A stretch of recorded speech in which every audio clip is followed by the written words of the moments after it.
এই বোনটা খুশিতে এত জোরে দৌড়ে এসেছে তোমাদেরকে বললো আমি বুঝাতে পারবো না। সেখানে গিয়ে কিন্তু এই দাদাটা আমাকে অনেক হেল্প করেছে। তোমরা ভাবছো এই জায়গাটা কোথায় আছে আর কোন জায়গায় আমরা ঘুরতে গিয়েছি, এই ব্লগটা পুরোটাই দেখো তাহলে তোমরা সবকিছুই বুঝতে পারবে। তো আমি সকাল সকাল রোহনদের বাড়িতে রোহনকে আমি ডাকতে চলে এলাম, কারণ রোহন ফোনই ধরছিল না, তার জন্যই রোহনকে আমি ডাকতে এসেছি। তো রোহনদের বাড়ি ঢুকে দেখলাম রোহন রেডি হচ্ছে। রোহনদের বাড়িতে গিয়ে রোহনকে বলছি তাড়াতাড়ি রেডি হন, নয়তো ট্রেন ছুটে যাবে, কারণ আমাদের ট্রেন ছিল 5:40-এ। তো এখন আমরা আছি বাসুদেবপুর স্টেশনে, কারণ এখান থেকে আমরা ট্রেন ধরবো। এখানে শুধু এসেছি রোহনের জন্য, কারণ রোহন এখান থেকে যাবে তার জন্য। কারণ আমি যেখানেই যাই রোহন না হলে আমাকে ভালোই লাগে না, কারণ একা গিয়ে তো ভিডিও করতে পারবো না, তার জন্য আমি রোহনকে সাথে নিয়ে যাচ্ছি। তো ফাইনালি আমাদের ট্রেন চলে এসেছে, এখন আমাদেরকে ট্রেনে চাপতে হবে।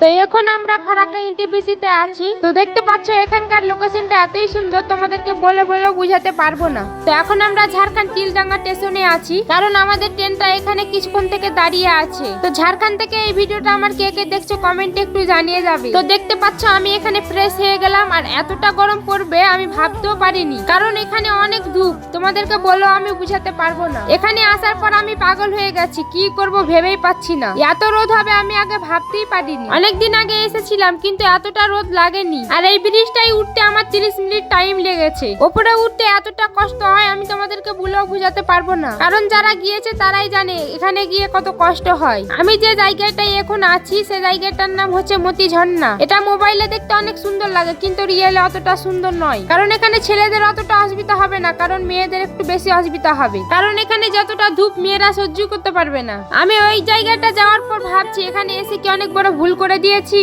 কারণ এতটাই ধূপ তোমাদেরকে আমি বলেও বোঝাতে পারবো না। যাদের শরীর অসুস্থ প্লিজ এই জায়গাটা ভুলেও যেও না।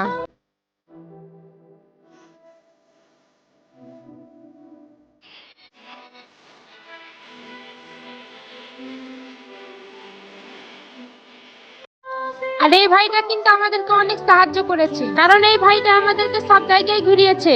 এই ছোট বোনটাকে আমি ডাক দিলাম, খুশিতে এত জোরে দৌড়ে আসবে আমি ভাবতেও পারিনি। আর এই সব ছোট বোনেদের হাসি দেখে আমারও মনে অনেক খুশি লাগে। আমার অনেক বড় স্বপ্ন আছে, আমি সবার পাশে থাকবো আর সবাইকে হেল্প করব। আর তোমরা যদি আমার পাশে থাকো তাহলে আমি সব মানুষকে হেল্প করতে পারবো। এই হেল্প করার জন্য তোমাদের কোনো পয়সার দরকার নেই, তোমরা শুধু আমার পাশেই থেকো, তারপরে ঠিক আমি মানুষকে হেল্প করব। তোমরা তো আমার পাশেই থাকছো না, ভিডিও দেখছো ঠিকই কিন্তু ফলো করছো না। নিচে ফলো অপশন আছে, প্লিজ কিন্তু ফলো করে যাবে। তো এখন আমি বাসুদেবপুর স্টেশনে নেমে গেলাম ট্রেন থেকে, কারণ এখানে আমার দাদির বাড়ি আছে, আর এখন আমি দাদির বাড়ি যাব। এই ভাইটা আমাকে বলছে দিদি তোমার ভিডিও দেখি, আর তোমার ভিডিও দেখতে আমাকে অনেক ভালো লাগে। তো তোমরা সবাই কমেন্ট করো তোমাদেরকে আমার ভিডিও দেখতে কেমন লাগে, আর তোমরা লাইক কমেন্ট ফলো করতে ভুলবে না কিন্তু প্লিজ, নিচে ফলো অপশন আছে, ফলো করে যাবে।